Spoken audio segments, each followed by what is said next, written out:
Alrighty then. Oh, I'm the only one here at the moment, so wait, give people a chance to get in here. Hopefully, have some more people in here soon.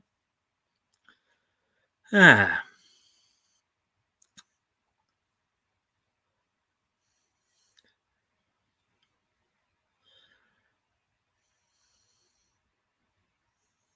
Hey, Leto, I see you.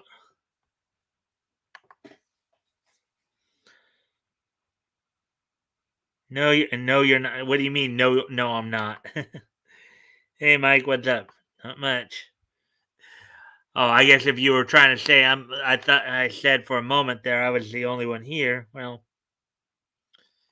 yeah, well, I thought I was for a moment because the counter one said only one, and also, um, wasn't anybody else in here to rectify that. You just popped in just now, so and thank you for the like and share. So how'd your day go today, Leto? It looked like you got here just about on time, or just at least a little bit into it. So how'd your day go today?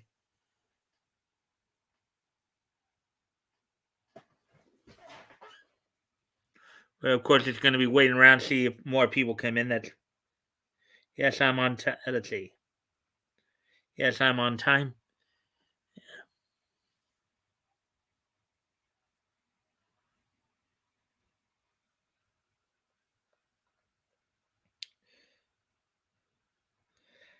No, I'm not calling you late and gay. Um, yes, but no. Laugh out loud. Ah,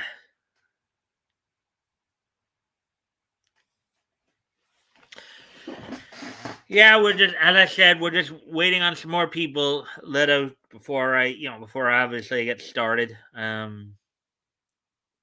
I could get people in. If I can get at least 5 people in here, in the first 5 minutes, I'd be starting at 5 minutes. But as it were, you know, that's why I usually wait till the 10 minute, 8 minute to start talking about what's on tap, and then 10 minutes, to actually get started in the story. So, huh? Yeah. Well, I hope Dave's doing all right because I hadn't heard from him in what a couple weeks or so. Dave Marks. He hasn't been on in like a couple weeks, and I haven't seen him doing anything on Mines either. So, um, I hope he's okay. Hope everything's all right with him. I know he's probably just busy working or something like that.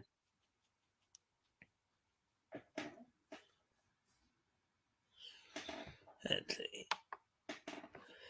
Sorry for the past few days getting used to the 1 hour change difference with daylight savings, and Wednesday through Friday. I just can't make them. Yeah, that's okay, Leto. I understand. I understand. I'm hoping we can get more people. The funny thing is, overall, things have been better because the energy's been better. Because I know for some of the guys, starting that hour later like that, 7 and 10 respectively. You know, that would mean it'd be getting to like midnight by the time I showed in. Like a lot of them would be going off to bed or be drowsing off. So let's see, Leto saying hi to you right here. So got 3 of us in here. Hey, solid. The buddy. Good. See Gage drop the ball in court. My energy will always be lackluster no matter what time. Well, I know you're usually just getting up from like your nap or something like that. Usually um when you come on, so like 'cause I know usually you're used to working nights and stuff like that, so I get that. Um, but as I said, the energy's been better. Basically 3 of the 5, actually, I think actually 3 of the first 6, about half of the shows we've done so far. I've gone almost, I've gone over 2 hours. I went over 2 hours yesterday, and then I went over 2 hours Monday and Tuesday last week. So,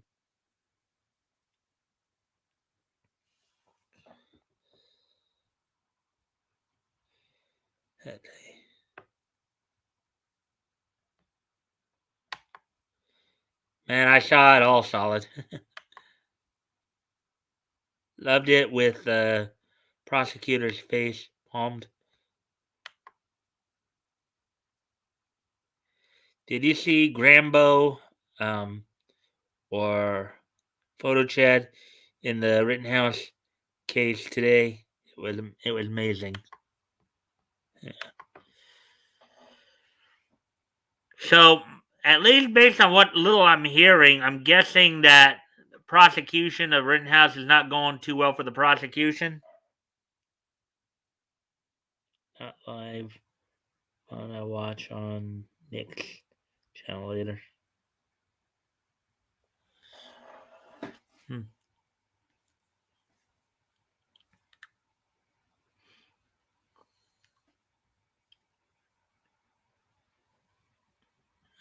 Seems funny.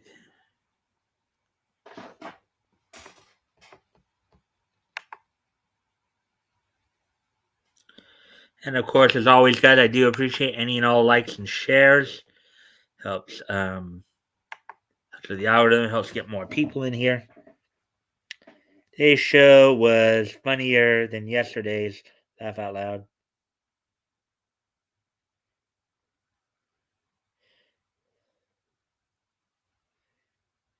Bicep Box admitted Kyle drew in self-defense. Also, I've been following that Travis Scott stuff. Travis Scott stuff is crazy. Laugh out loud. Ah, hmm.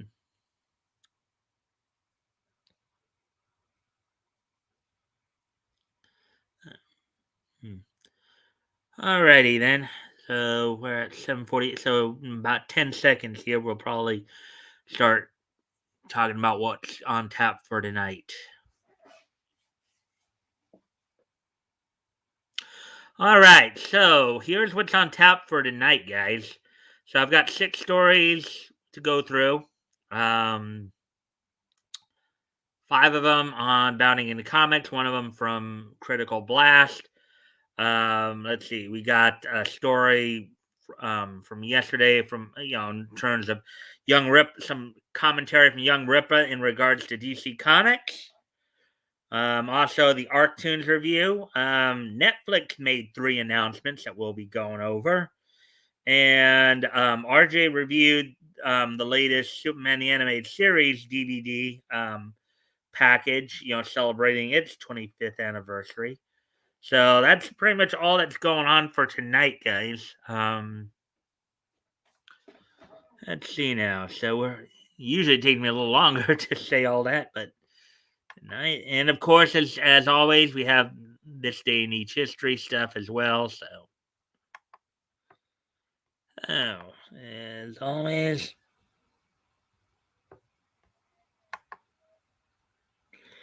all right. So we're coming up on 10 minutes. So probably when we, so let me guess I'll get that all set up here. Get prepared for that. Let's see now. Hey now, don't dream it's over. Hey now, when the world comes in. Ripa, laugh out loud, love his take on what DC means. Yeah, that's a story we're gonna go over tonight. That's gonna be the first one, in fact, first story we're gonna be going over here. And now we're hit the 10-minute mark, so why don't we go ahead and get started here?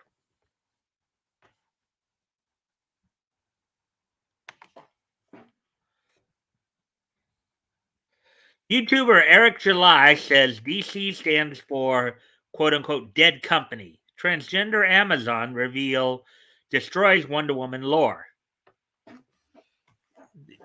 Yeah, actually, now that I think, because we actually did the story on that last week, I believe. We did cover that too. That they were introducing a transgender Wonder Woman, and I think he makes a very good point. Article by J.B. Augustine, published November 6th, which was Saturday. So here we go. YouTube commentator Eric July, also known as Young Rippa, doesn't like DC's introduction of trans Amazons into their canon in the new comic Nubia and the Amazons.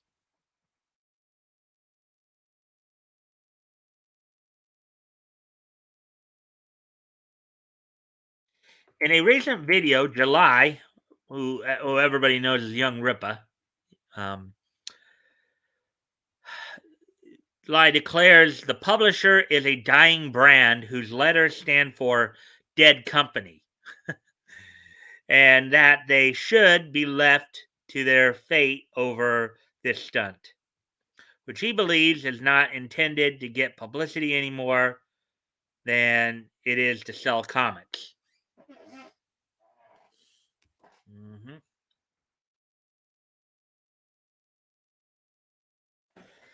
Quote, bad publicity can literally ruin a brand, unquote, he says, having, quote, seen it happen, unquote. Himself many times as someone who doesn't believe, quote unquote, all publicity is good publicity, which is a common saying, of course. July points out one quote, nobody who uses that phrase has actually owned anything, unquote. And two, the publicity isn't translating into sales or making money. Quote, when you go look at the NBD stands, they don't seem to tell a story that these people are making money, unquote. Continue. And I think that's the same I think that's kind of the same metric that Flash has been Yellow Flash has been talking about in his videos, where he's been covering how manga is just kicking the you know what out of Western comics. So, um, then after face palming at the Screen Rant headline, quote Wonder Woman's sisters bring first transgender Amazon to DC Comics, unquote, he proclaims Nubia, Diana Prince's actual sister of ethnic background, quote, has been utterly destroyed, unquote.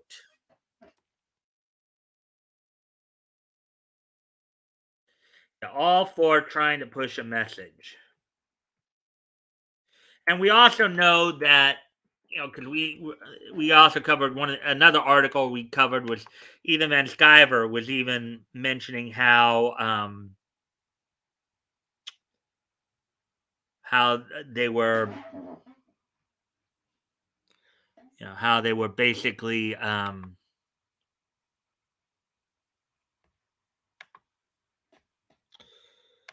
Ethan Van Sciver was basically saying how the government was actually trying to subsidize DC and Marvel to push certain messages too. So we know that seems to be going on as well. She was around for decades, but was only brought back to push quote unquote social justice horses. Horse. And I think you can figure out what it's a hyphen there, but I think you can figure out what it starts with horses. I think you know that there are the three letters missing there.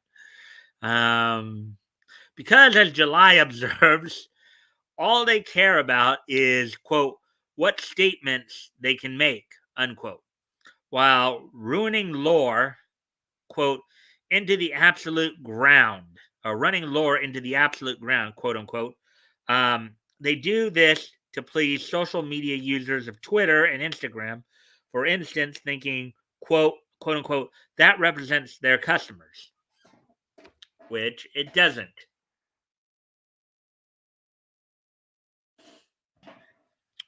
Reading the article and the summary for Nubia and the Amazons, number one, by Stephanie Williams and Vida Ayala. July cracks up wondering how Ayala still gets work and scoffed at the claim from Williams, the new Amazon, a trans person named Bia, is not just a box to tick.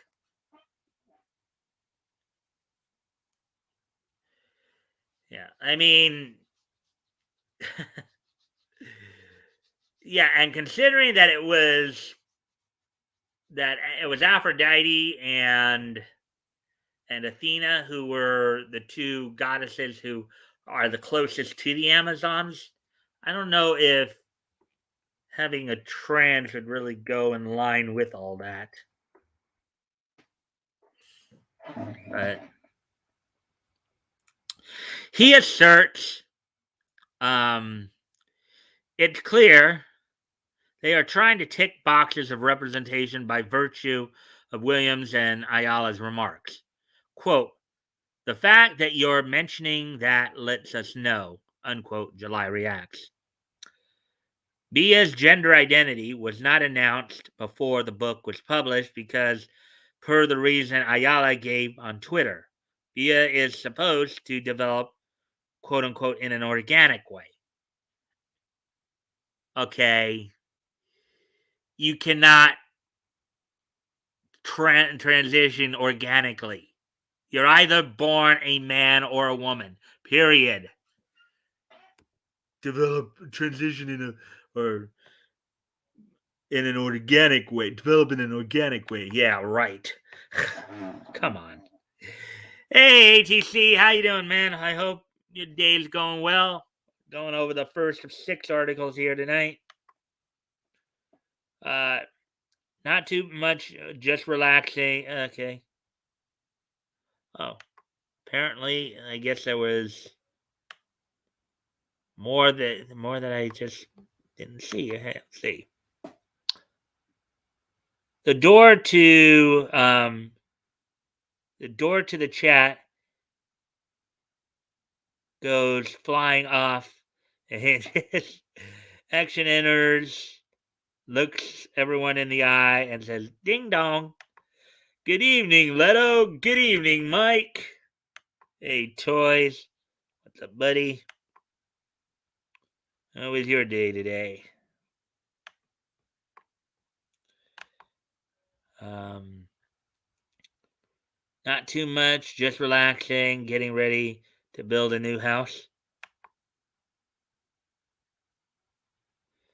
My day's been pretty good. How about yours? Okay. Nice to hear. Anyways, let's get back to this. Let's get back to the news article here.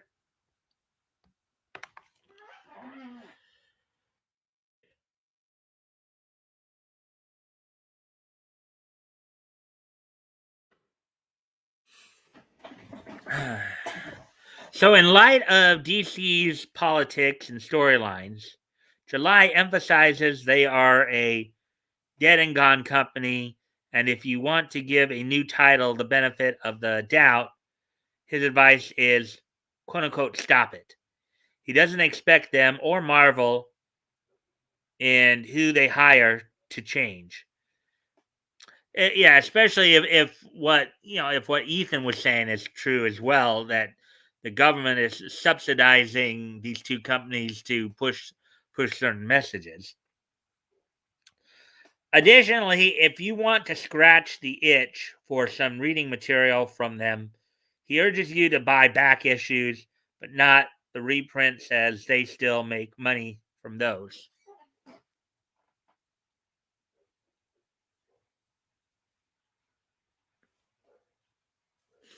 Mm-hmm. Daily Comics, Volume 1, number 967, A Lonely Place of Living, Chapter 5, variant cover by Raphael Albuquerque. At the end of the day, Batman is merchandise and brand sales, quote unquote, to them. July says Bruce Wayne is whatever, quote unquote. They need him to be that day, and they don't care about him or any character any longer. If you agree and stopped buying DC Comics altogether, let us know down below. All right, so we got through that article. So, and before we start the ArcToons roundup here, you guys have anything more to say on what we just read? On Eric I know Leto. You said you kind of liked Eric's or Young Ripa's commentary on DC. You have anything that you'd like to add to that?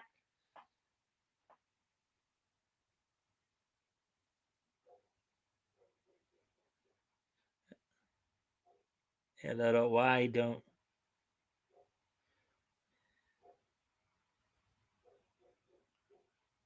I don't know why. Oh, we got 4 people in here now, so that's cool. That's good. Yeah, new house tearing down the 100 plus year old one I'm in because media aren't homemade. uh, nope, just like what what he meant by DC stand for dead company alive. Yeah, I mean the fact that there if what Ethan was saying was true, if they are being subsidized by the government to push messaging, you know they're in trouble. You know sales must absolutely suck. And we've been seeing it. If you watched any of Flash's videos on it, on how manga is beating the you know what out of um out of out of Western comics. So so yeah. So basically, we're done with the Ripa article. So now we're going to move on to the ArcToons review here. So let's go ahead and look at this here. ArcToons Roundup, November 9th, 2021. The Dark Herald article by the Dark Herald, published earlier today. So let's go ahead and take a look at that. Welcome back to the ArcToons Roundup, Bounding into Comics weekly dive into some of the best new webtoons that Archaven Comics has to offer on arctoons.com. This week, we will be concentrating on 2 new series and 1 lost classic. ArcToons is one of the few publishers that doesn't shy away from Christianity and stories related to the church. Our first 2 entries this week are very much Christian in nature. Okay. Vegfolk Fables by Codex and Q. From the Archaven site, quote, we tossed bone, veggie tales, and a wee dram of whiskey into the blender, mashed the humor button, and poured the story onto the web.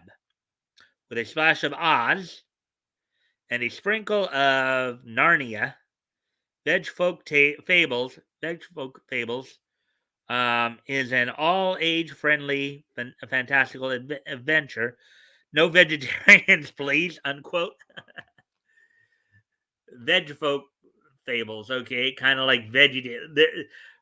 The problem with that, I think, though, is that they are really getting very close to a potential copyright issue there. I think veg folk fables, veggie tales. I mean, it could very well be a little risky for them on that front with the whole the potential copyright issue. Anyways, um, they're just continue, and of course, YouTube's being screwy again with the. All right, so back to the articles here then. It's now been deep barrel chested sigh. Nearly 30 years. Wow, 30 years since VeggieTales first appeared. It's 30 years, so that would be like early 90s there. At its height in the 90s, it enjoyed a dominant market position for two reasons. One, it was genuinely funny and entertaining, and two, its competition wasn't all that good. There was more than a little air of quote unquote Me Too back when that phrase had a different meaning about the likes of, say, Bible Man, mostly because Bob and Larry had genuine heart. Sadly, heart doesn't make up for good business planning. After bankruptcy and a lawsuit, VeggieTales eventually ended up owned by Universal, which is not exactly a family company.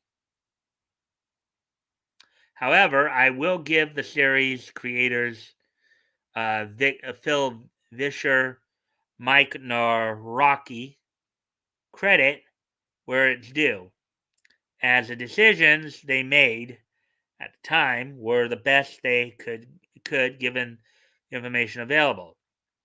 At least a franchise of which new episodes are currently airing on Yippee TV. It's currently licensed out to a production company that at least understands what it's supposed to be. All right, so maybe they might not have, you know, maybe they will, maybe they won't. I don't know. Regardless, the kids that watched Lunt and Nezer um, are now adults facing adult issues. And if you are a Christian, few issues are more important than the ones facing your church.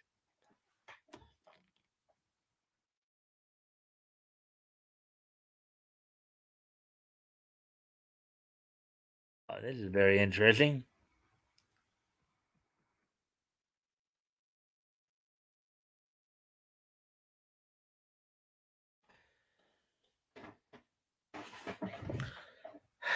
The um, the sad truth is, after 30 years, Bob and Larry have run out of steam. It's time for something new, something for today. That's where Veg Folk Fables comes in.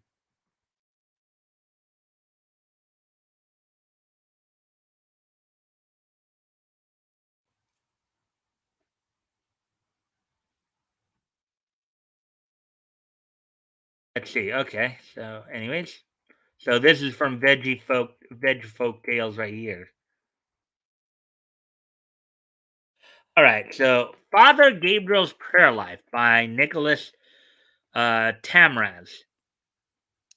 This one is a case of simple is better. The good news of the gospel is and always was meant for everyone. It was never supposed to belong to a few.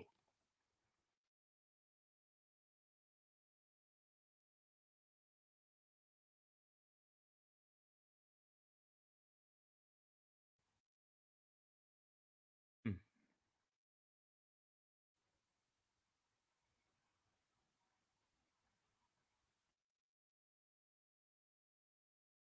Straightforward, uncomplicated, unpretentious life lessons of Christian humility are presented in this webtoon written from the perspective of an Eastern Orthodox priest.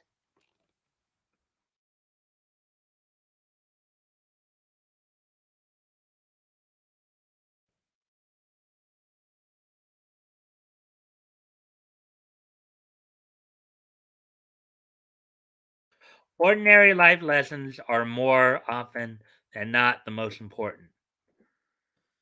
Let's see. So here we go. Let's see.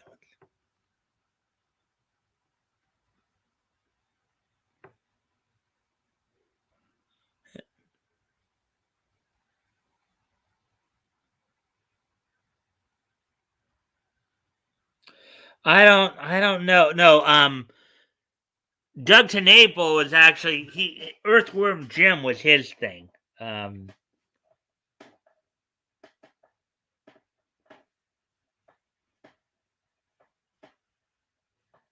So Dougton April did the Earthward Jim comic and series and all that. So that's his thing.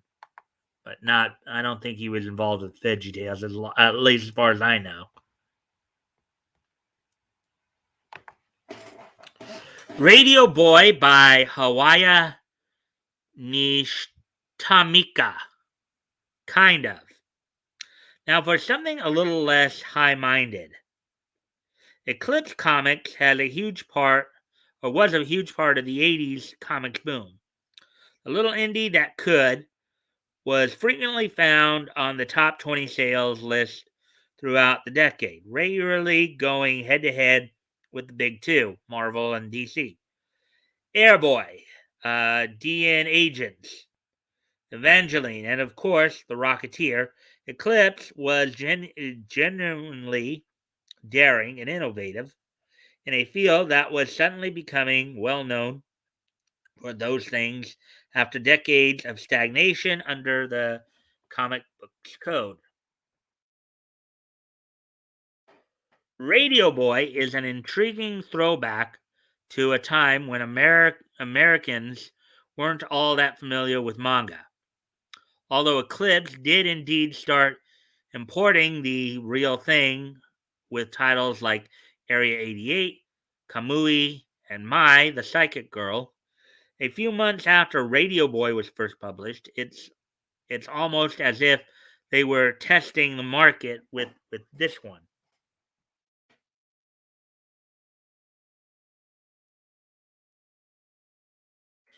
If that was the case, then we owe this odd little comedic tribute to Osamu Tezuka a debt of thanks.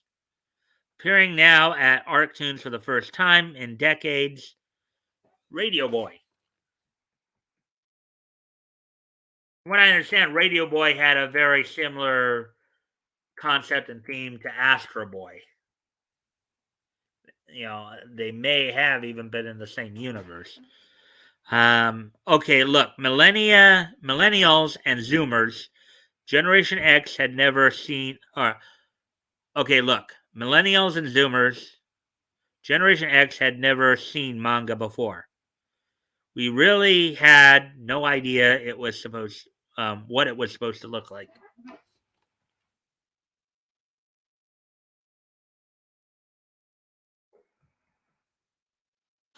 That's it for this week's Arctoons Roundup. If you would like to see your comic book on Arctoons, please send your submission. Arctoons' motto is that great stories belong to the world. So if you would like to support the website, please consider buying a subscription. While Archaven titles, Arctoons will forever remain free to all independent creators operating on the platform. Will soon have the option of being directly supported by their patrons. See you next week.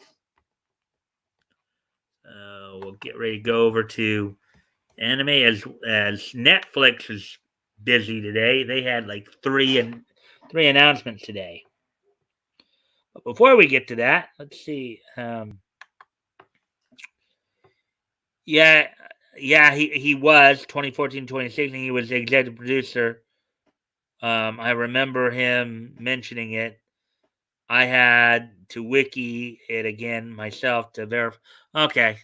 Well, I didn't know. I knew he was at least Earthworm Jim. I didn't think he was all of the Veggie Tales though. But more power to him for that.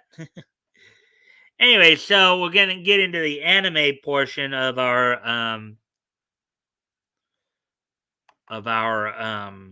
stories here, and the next three anime stories are all related to Netflix as they made some announcements recently. All three of these are Netflix announcement stories. So let's see what Netflix has been having to say here.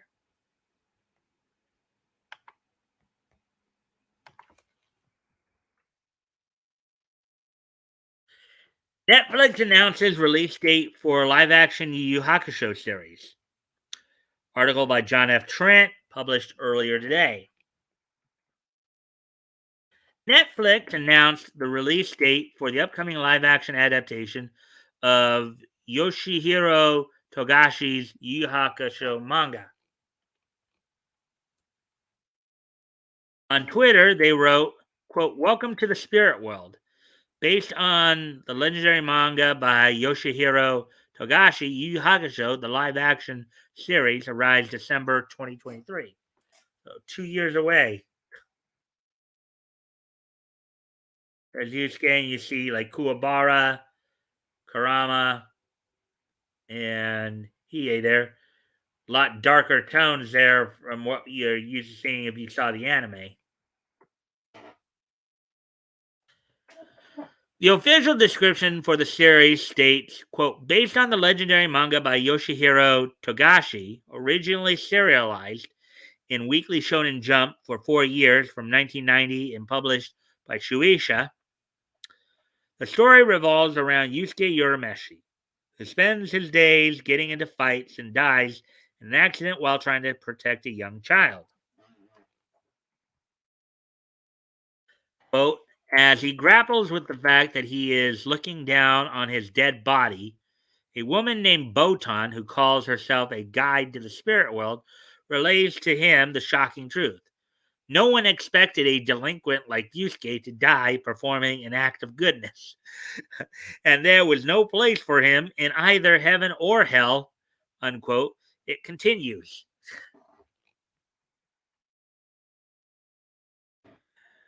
The description concludes, quote, "Thus Yusuke is given a chance to be revived, and after passing his trial, he becomes an underworld detective.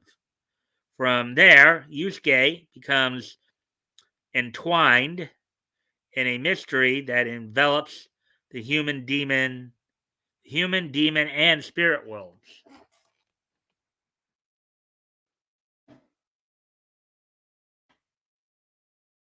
Yu Hakusho #1. The series was previously announced back in December 2020, with Kazutaka Sakamoto as the show's executive producer and Akira Mori producing at Robot. All right. Back in March, Netflix revealed that they would be filming the live action series at Toho Studio in Japan as part of a deal they made with Toho Studios to lease Stage 7 and Stage 10 beginning in April 2021. President and CEO of Toho Studio, Mitsuru Shimada, said, quote, "Since opening doors in 1932, we've welcomed a wide variety of filmmakers, streaming projects, and commercial creators from around the world. We're thrilled that Netflix is joining our roster of amazing talent at Toho Studios. We look forward to continuing delivering inspiring entertainment to audiences around the world," unquote.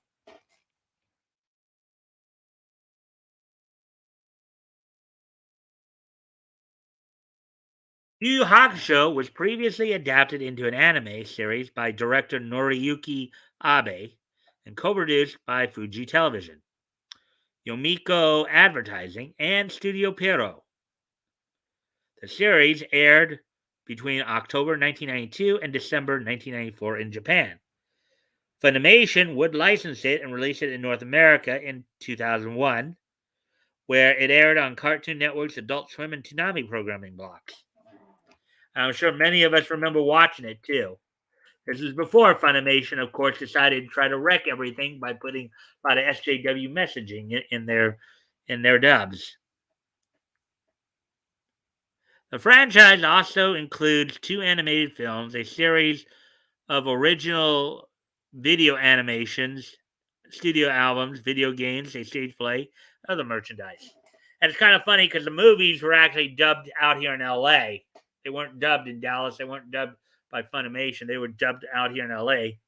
The movies Poltergeist Report. Hmm. The manga is currently published in North America by Viz Media. There are a total of 19 volumes. Are you looking forward to this live action adaptation? Maybe, maybe not. Anyways, there we go with that one. So let's see if you guys have anything to say on that.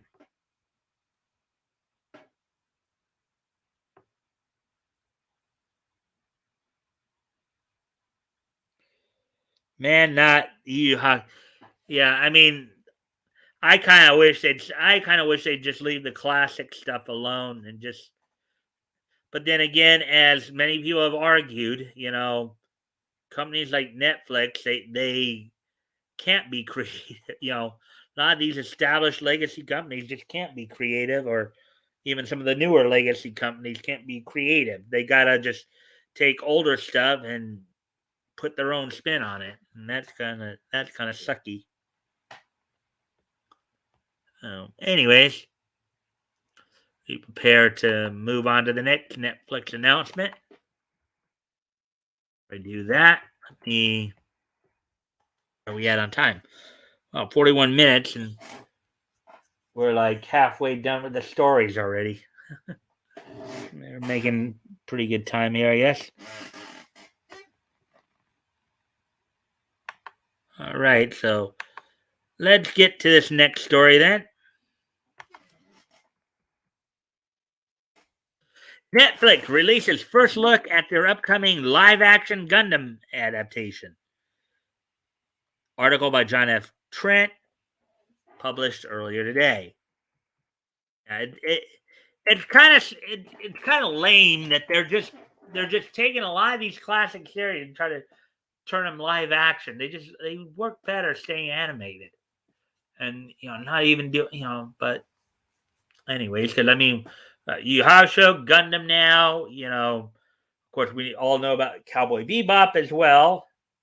And they even had Attack on Titan.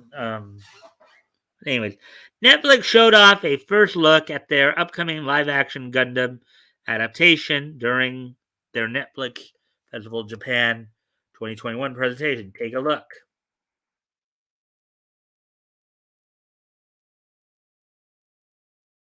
Along with this first look, they also provided a brief background on the Gundam franchise, although they don't reveal any details about the film. That brief background begins, quote, the story for the live action film version of Gundam is being kept under wraps, but the original Gundam series is set in the universal century and an era in which humanity's growing population has led people to emigrate to space colonies, unquote. It continues.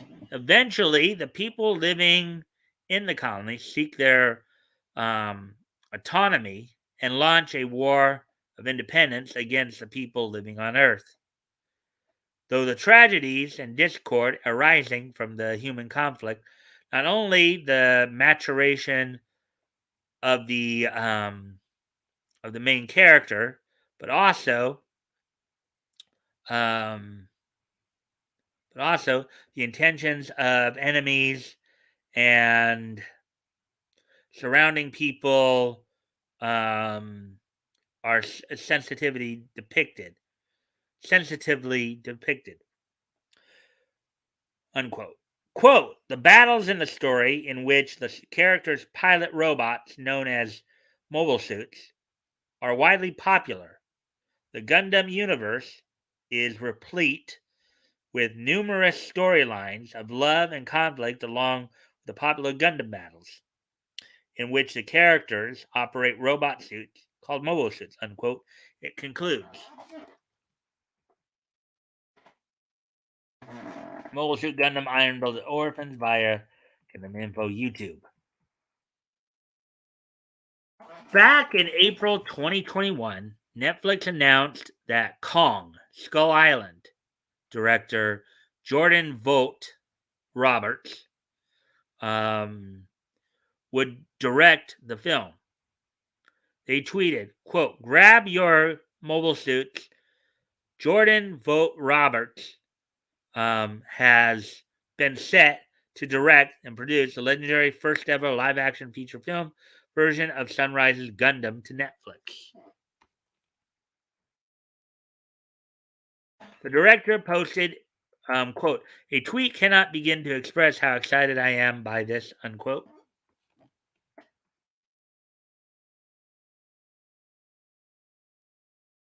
It was previously announced that Y, the Last Man comic book writer Brian K. Vaughan, would be penning the script for the film. Vaughn is also an executive producer on the project alongside legendaries Cale Boyder. There's Char right there. Char and Zabal. Also Gundam, The Origin movie, V Clash at Lom, as incorporated.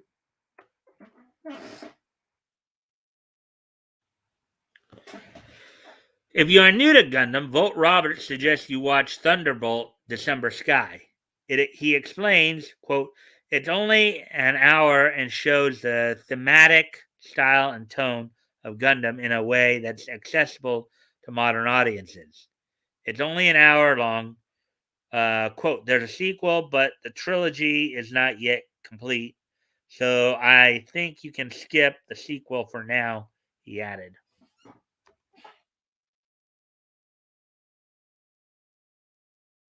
What do you make of the first look at the upcoming Gundam live action film? Yeah, it's interesting.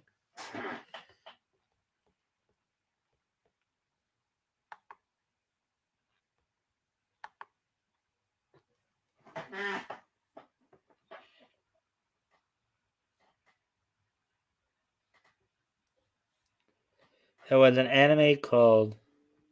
Oh, wait.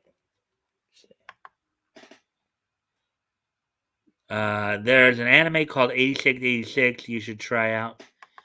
Yeah, I know. I do know a little bit about it. I might very well watch it at some point. Toys, because we've actually done stories on the channel here for 8686. So yeah. So anyways, let me just do something real quick before we get to the next story here. Just want to.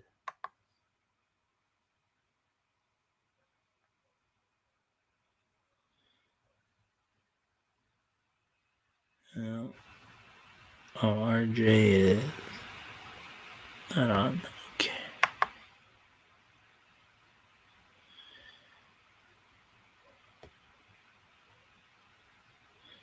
I'll get to that a little later.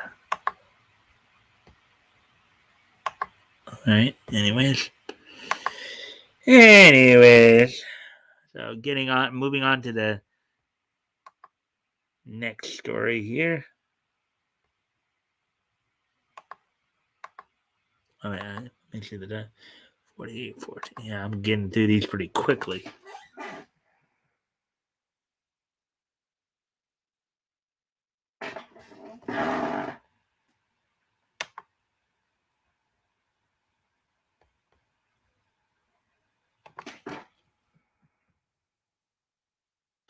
Netflix announces first casting details for live action One Piece series. Article by Spencer McCooley, November 9th, 2021. These first casting details regarding Netflix's upcoming live action One Piece series have officially been announced, revealing the actors set to play the first 5 members of the Straw Hat Pirates. I'm guessing that would be what? Luffy, Zoro, Nami, Usopp, and Sanji.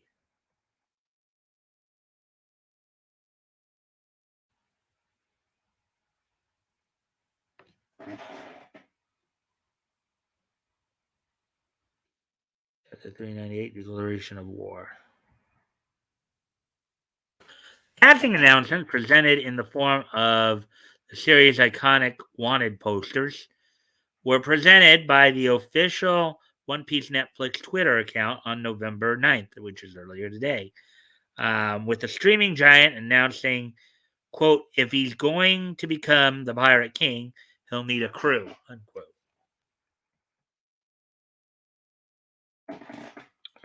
According to the announcement, the cast of One Piece will include Taz Skylar, villain 2020 as Sanji,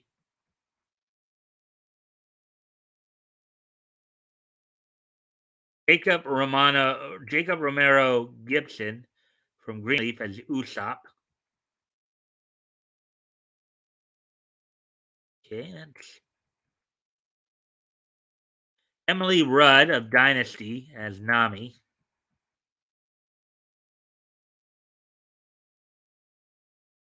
Um, Makenyu from JoJo's Bizarre Adventure.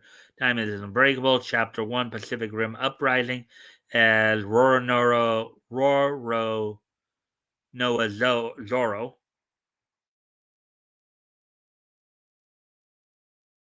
And Inaki Godoy from The Imperfects as series protagonist and captain of the Straw Hat Pirates himself, Monkey D. Luffy.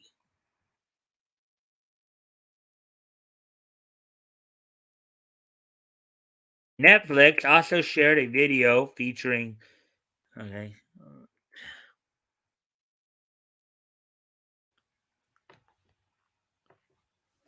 Netflix also shared a video featuring each of the cast members announcing their roles in the series.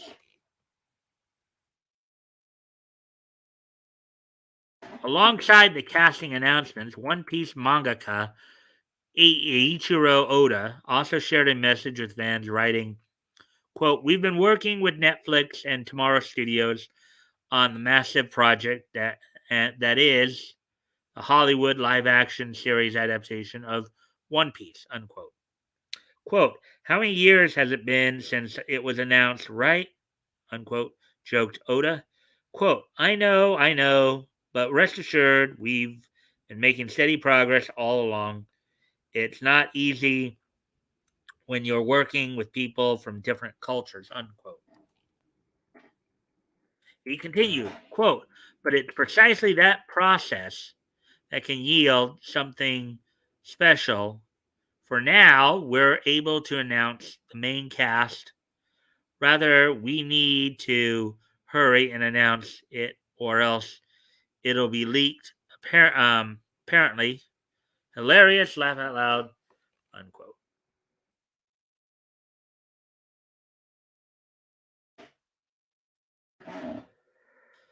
Turning to the cast themselves, Oda seemed astonished by the casting gushing on each other's gushing on each actor's quote face, the size of their mouths and hands, their aura, the way they carry themselves, their voice, their acting skills, their height, the balance amongst the Straw Hat crew, etc. Unquote. Quote, we decided on the cast after numerous discussions involving people around the world, unquote. Added Oda. Quote, these are the people who will be our Straw Hat Pirates. I'll take a bit more time to get this show done, but we'll continue to do our best to deliver a show that we're confident will be enjoyed by everyone around the world. Look forward to more updates in the future, unquote.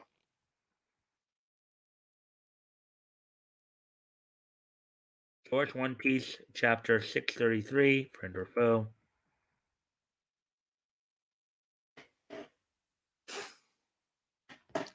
See what you guys might be saying or talking about here since I last checked.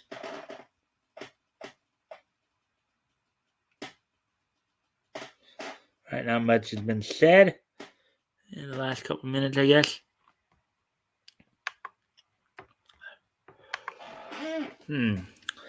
Shockingly, not only does Oda's optimism towards and cooperation in developing the series stand in stark contrast to how Netflix flippantly treated input from Cowboy Bebop creator Shinichiro Watanabe towards that seemingly ill-fated adaptation, but the casting shows far more care to the source material and the aforementioned live-action Cowboy Bebop. Well, maybe they learned something from Cowboy Bebop. Maybe they realized that trying to put their own woke garbage in there um, wasn't going to sell.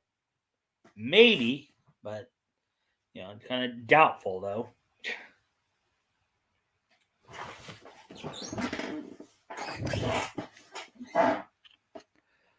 After all, the casting of each actor reflects Oda's own vision of the Straw Hats, quote unquote, real world nationalities.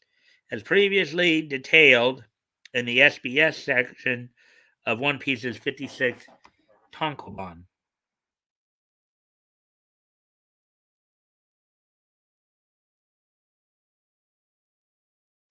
Asked by a fan, quote, if One Piece was set in the real world, which countries would the 9 Straw Hats come from? Unquote. Oda replied, quote, well, I'll just put what fits with the character's image, unquote. Quote, Luffy Brazil, Zoro Japan, Nami Sweden, Usopp Africa, Sanji France, Chopper Canada, Robin Russia, Frankie US Brook, USA Brook, oh USA Brook, Austria, unquote. He explained. Yeah, I only know up to Robin right there. I don't know Frankie or Brooke. Remnant Shueisha art by Eiichiro Oda. What do you make of these initial casting announcements for Netflix's live action One Piece series? Let us know your thoughts on social media or in the comments down below. So yeah, so they were pretty busy. Netflix is pretty busy today with their announcements with all these live action projects. Pat Goat and Woody are late and hetero. Pat Goat and Woody are late and hetero. Yeah, they seem to be well. Matt Goat may have been still hetero. Yeah, it's kind of we would kind of wonder where they're at, but I think we're still having a pretty good time of it. Anyways, I do have one more story to go over for you guys as we get to it.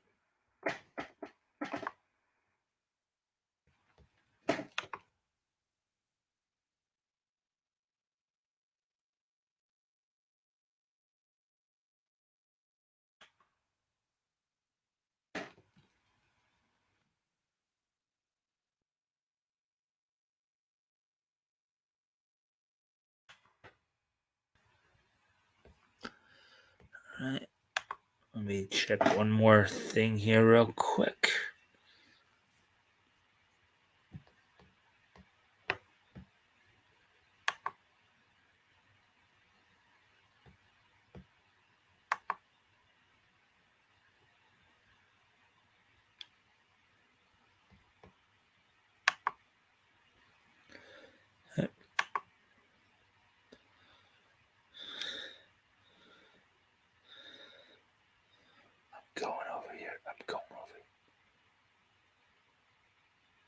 I'm going over your story.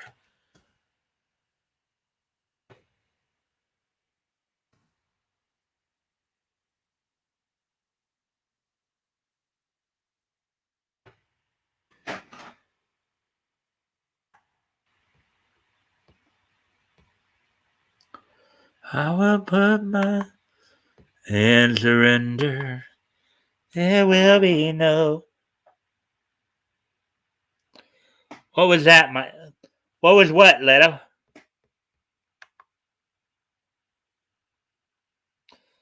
I just came over to RJ's site here. What was that, Mike? Laugh out loud. I don't know what you're asking. What was what?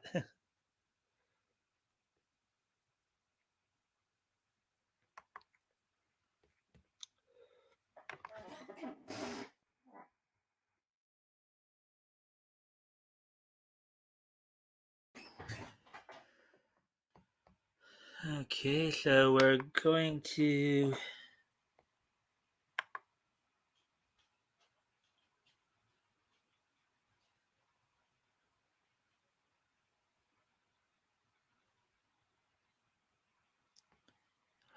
Oh, I probably verbalized. I opened up another window real quick to message RJ that I was going over his story. I guess I must have verbalized it as well as I was typing it out on his I was messaging him, so that may have been what you were alluding to there. Alrighty then, so here we go. Yes, it's been 25 years since Superman the Animated Series. Started up back in 1996, of course. Submitted by R.J. Carter on Friday the 5th at 7:28 in the morning. So, man, a complete animated series.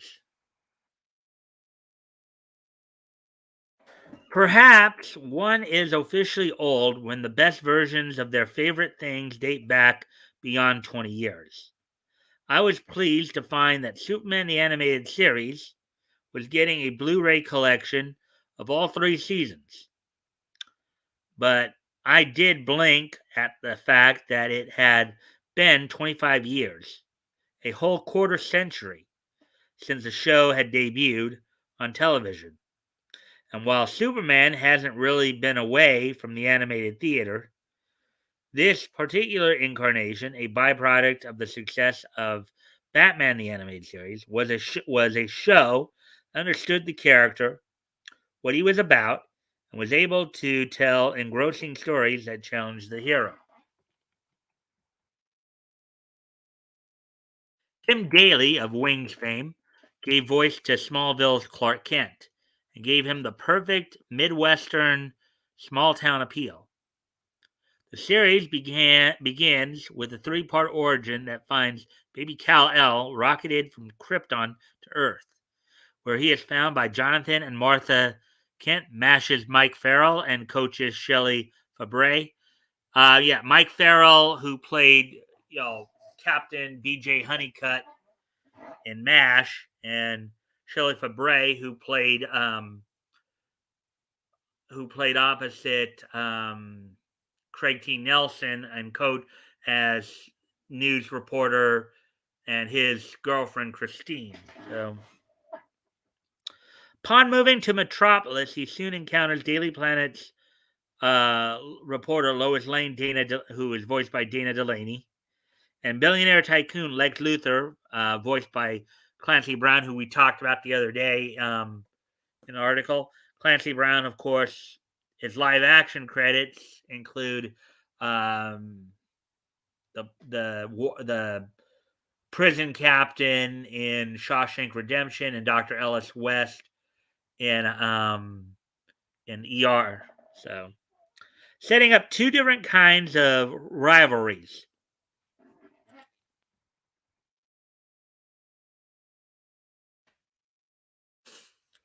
The animated series did not play into the Clark Lois romance angle too hard, not to the point where they even dated, let alone married. But there were definite feelings Lois had for Superman.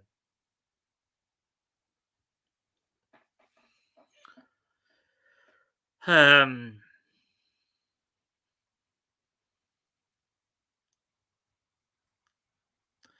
Best explored in the three-part episode World's Finest, quote unquote, which saw first meeting between Superman and Batman. A story, at least their first meeting within the DCAU.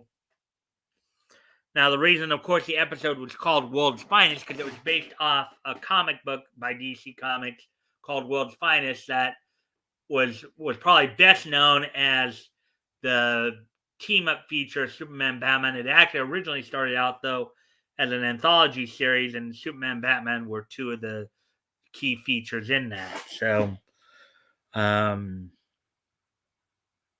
story that saw a team up between Luthor and Joker and had Lois falling hard for Bruce Wayne, voiced by Kevin Conroy. In a twist from the comics, Lois discovers Bruce's secret before she ever discovered Clark's. The series had a wonderful array of villains, each expertly cast. Metallo by Malcolm McDowell, Darkseid, Michael Ironside, Brainiac, Corey Burton. Corey Burton had previously done voice work, in, of course, the Transformers, G1 Transformers cartoonist, most notably as Spike Witwicky, but also as Brawn, Sunstreaker, Hotspot of the of the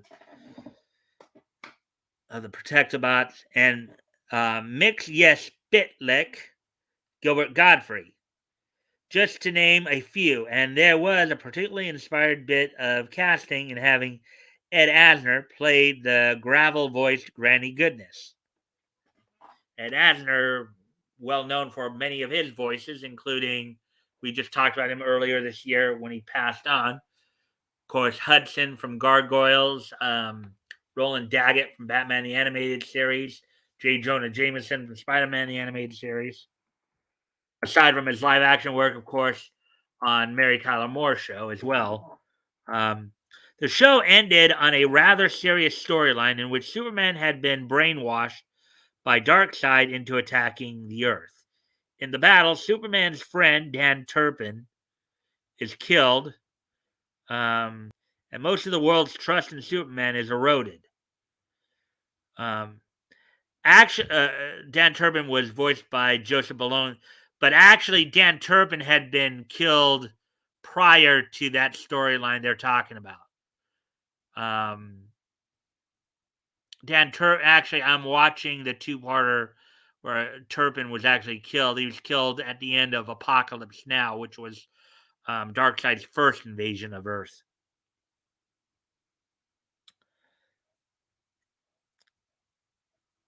It was going to be a long uphill battle for Superman to get back to where he used to be. Unfortunately, that's where the series ended.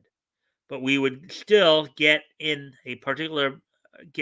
particular brand of Superman in the fantastic follow-up shows Justice League and Justice League Unlimited. And of course, this storyline would really play up more in Justice League Unlimited, and particularly in, I think it was the season 2 storyline, the project when they were doing the Project Cadmus arc. So here's some of the other information here. Disc 1 covers this one apparently covers the first 8 episodes with commentaries from the first episode and the 8th one.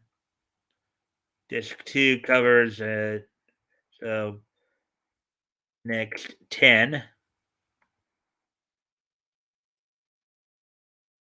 There are all the episodes there. Yeah, Legacy was the episode that they were just talking about where Superman was brainwashed, but Dan Turpin was actually killed at the end of the Apocalypse Now storyline. I guess those are some of the other Superman, Timeless Icon, Menaces of Metropolis, Building the Mythology, Superman Learning to Fly, Little Piece of Trivia, and The Despot Darkseid. Superman Blu-ray, the complete series, $49.96, 5 out of 5. So there we go. That's it of the main stories.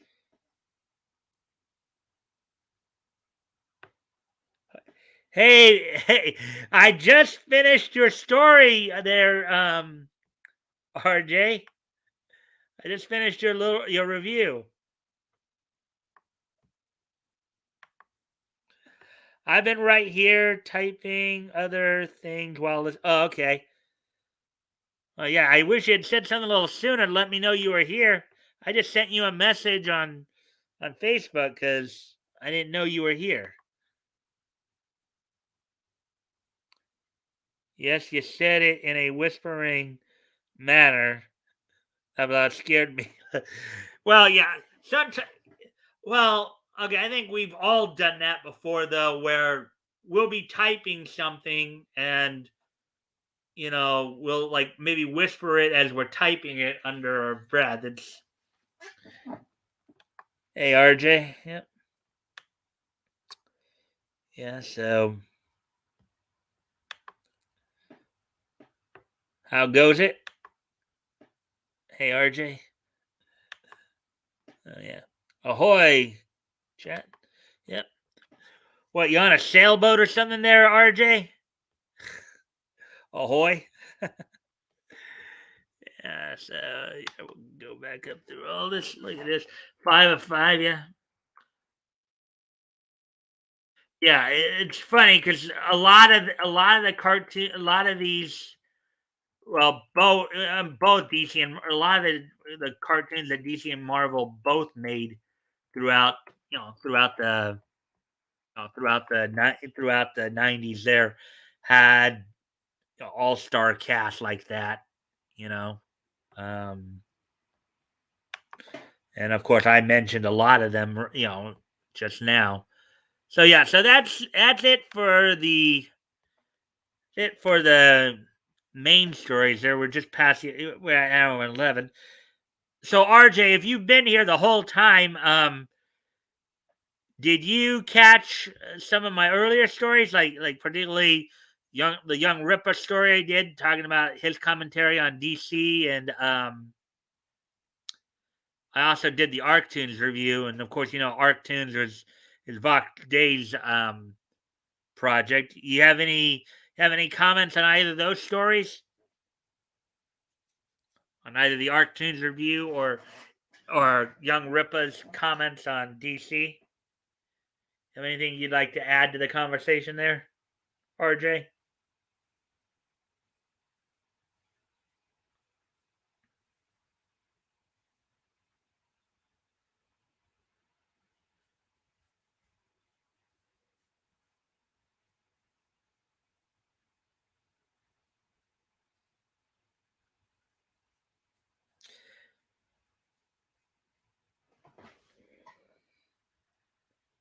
RJ is getting quit. Well, not exactly quizzed. I mean, I wanted to see if he had anything he wanted to add to what we were talking about with it. Since those are more comics related, I'm sure he had actually heard about some of that.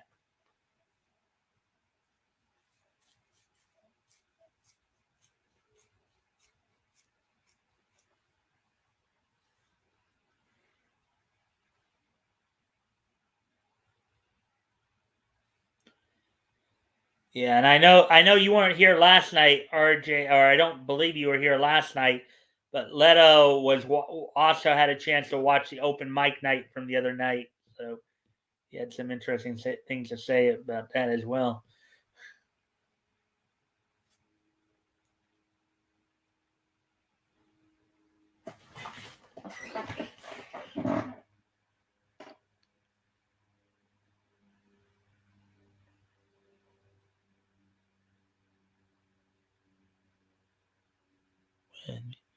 Yeah, maybe. I just wanted to still open it up and see if, because I got done with the stories pretty quickly tonight. So the main stories, anyway. So um, just wanted to see if we can open up some conversations a bit. That was 6 stories. Usually, well, I probably didn't. Part of it was I didn't really um do as much commentary tonight. That's probably why they went so quickly. I didn't watch this. I didn't watch the last open mic night. The last open mic night was this past Sunday. You commented on it yesterday. You were kind of like you were like a little befuddled at how crazy it got. One from this past Sunday.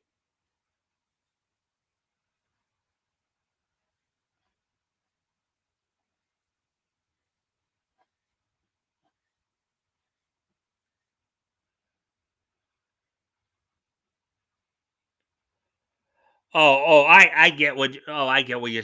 Never mind. Um, I'm talking about the last open mic night. Um, from RJ's channel, not from mine. Nope, that wasn't me. Maybe I was talking about Nick's stream. Oh, that's right. You're right, Leto. Actually, it was Woody who was saying all that. That's right. I'm sorry. See, even my mind can get a little spacey there at times. No, that you're right. It was actually Woody who was commenting on that. But I also did think, but maybe yeah, you're right. I think it was Woody actually. So,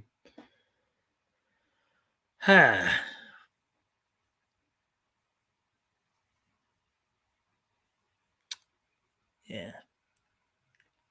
Same, same, Mike. ah. La di dee da di da, la di dee da di da, la di dee da di da, la di dee da di da.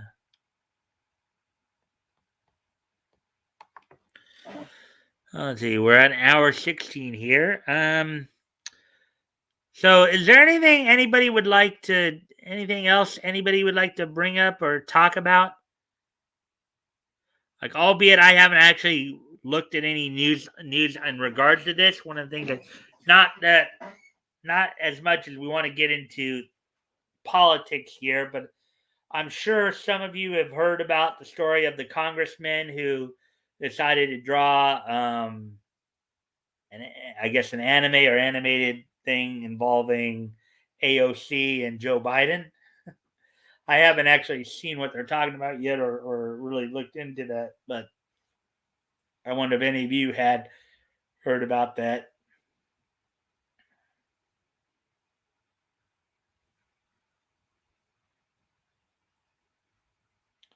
Actually, since we do have a little extra time too, maybe there is one more thing I could probably talk about a little bit.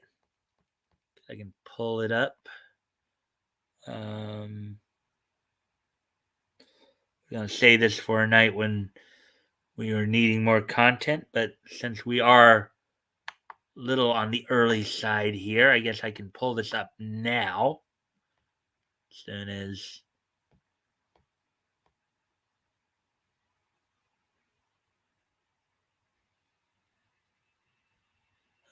look at that. Oh, but here.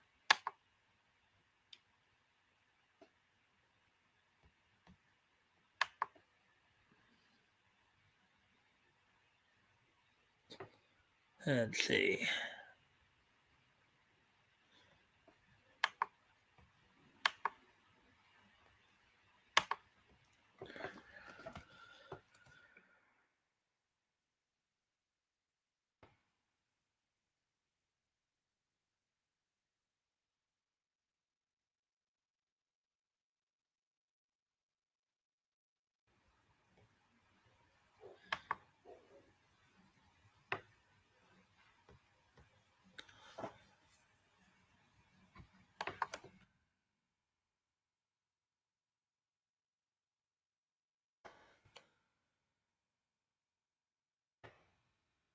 All right, now let's see.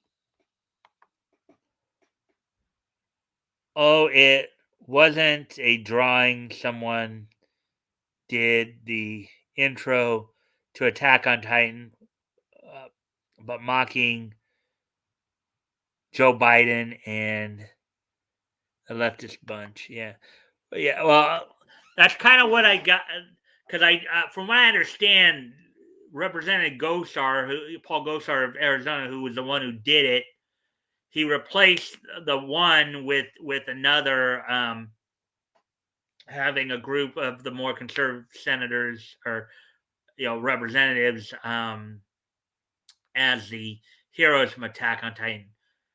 I know what was being said was, um, the anime, or whatever he did was depicting him like um, killing AOC and then going off on Biden or something like that. Um, but again, I haven't seen the actual thing yet. I did see that. I guess, Flash and the Quartering covered it a little bit today. So, anyways, did find what I was gonna find what was coming up here.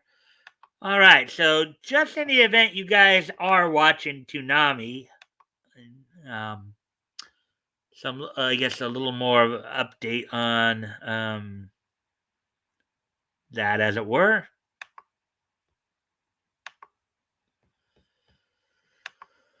All right, so they're changing up their schedule a little bit over the next couple of weeks here. So I guess they're still trying to figure out what they're going to do. But Tsunami, of course, is now from 12 to 4, as it has been for a while. And I guess the more permanent setting for this, let's see, Blade Runner Black Lotus is slated to be on at midnight. They're still trying to figure out what they're going to put on at 12:30. Yashahime, Princess Half Demon on at 1 a.m. Food Wars on at 1:30. Naruto Shippuden moved up to 2 from 2:30. I guess they're done with Black Clover for right now. And then the last 3 shows are basically reruns of Fena, Pirate Princess, Dr. Stone, and Dragon Ball Super at 2:33 and 3:30 a.m. respectively. Now, for this Saturday night, Sunday morning, they're doing a double episode of Blade Runner, Black Lotus at 12 and 12:30, and then on November 20th, next Saturday, Saturday night, Sunday morning, they're gonna have a double episode of Yashahime, Prince Half Demon, starting at 12:30 and 1. So that's kind of the quick little update I figured I'd give you guys there. So made some changes. I don't know, I don't know if you guys have been watching Toonami yet or not, but just in case you were, I put the information out there for you guys. All right, so now we're coming up on an hour and a half.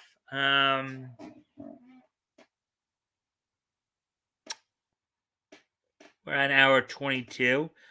Is there anything else you guys want to bring up or ask or anything like that?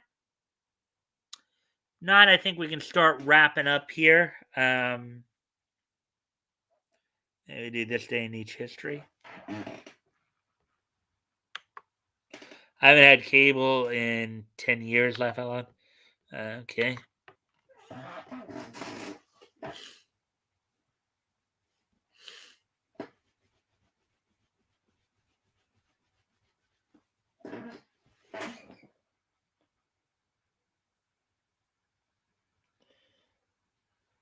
I don't have much to say today. Yeah, I mean, I kind of breezed through those stories pretty quickly too. So, um, I I don't like, I don't really like the idea. Just, well, let's take these, going back to the Netflix announcements. Let's take these established titles and let's screw around with them. Just not really something I'm too big on. So, but anyways, all right. Well, unless there's anything you guys want to talk about, if not, guess we'll start to wrap up then here. Don't forget, of course, this Friday is our weekly historical comic retrospect. We'll be looking at Fiction House and Jumbo Comics #1. Matt Goat will, of course, be joining me as usual. At least I hope he will. Pretty sure he will. So with that, let's go ahead and start to wrap things up. So, are you guys ready for this day in each history then?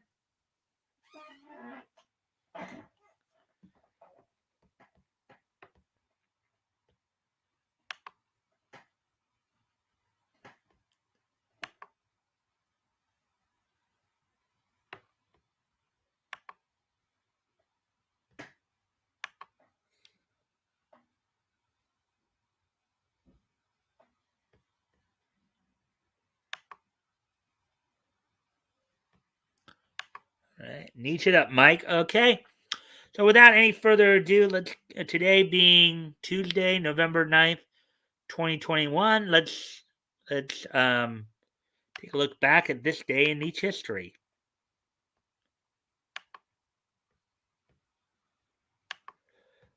Our first stop, we're going to head back 75 years ago today, as on this date 75 years ago today, Rhapsody Rabbit would premiere in theaters. It was a short.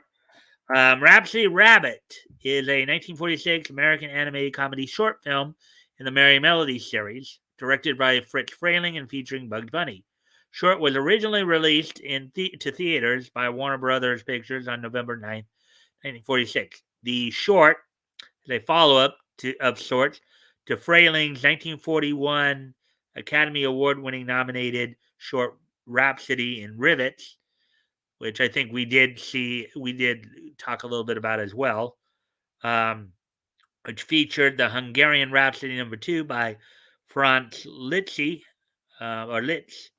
The instrument used to perform Hungarian Rhapsody and Rivets is a skyscraper under construction, while the short features Bugs Bunny playing the piece at a piano while being pestered by a mouse.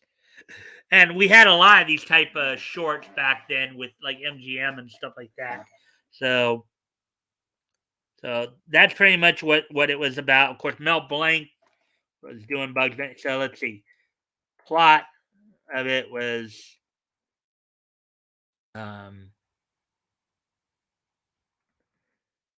there's a picture of Bugs Bunny getting ready to. So we just saw the Mel Blanc is Bugs Bunny, Rat, and Coffee audience member. So Mel Blanc did all the voices in that, and of course you can catch a lot of these. You can catch a lot of the Looney Tunes, Merry Melody stuff on MeTV now. You know, either on Tune In with me during the week, or even had the old Bugs Bunny and Daffy Duck show on Saturdays at like 9 o'clock, 8 Central, I believe. So anyway, so moving on from that. That was 75 years ago today. Rhapsody and Rabbits premiered in theaters from Warner Brothers. So moving on to the next piece of niche history. And in this particular case, I would like to wish a happy 20th birthday to Julia Hart, to current AEW wrestler Julia Hart. She turns 20 today. She's part of the Varsity Blonde stable with Brian Pillman Jr., son of the late Brian Pillman, of course, and Griff Garrison. So yeah. So happy 20th birthday to Julia Hart of All Elite Wrestling. And finally,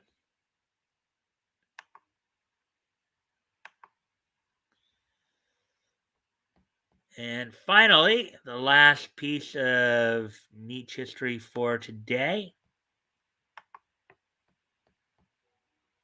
for tonight. The 15th issue of Rex Mundi from Image Comics went on sale on this date back in 2005. So 16 years ago today, the 15th issue of Rex Mundi from Image Comics went on sale back in this date in 2005 for $2.99. It was 32-page count.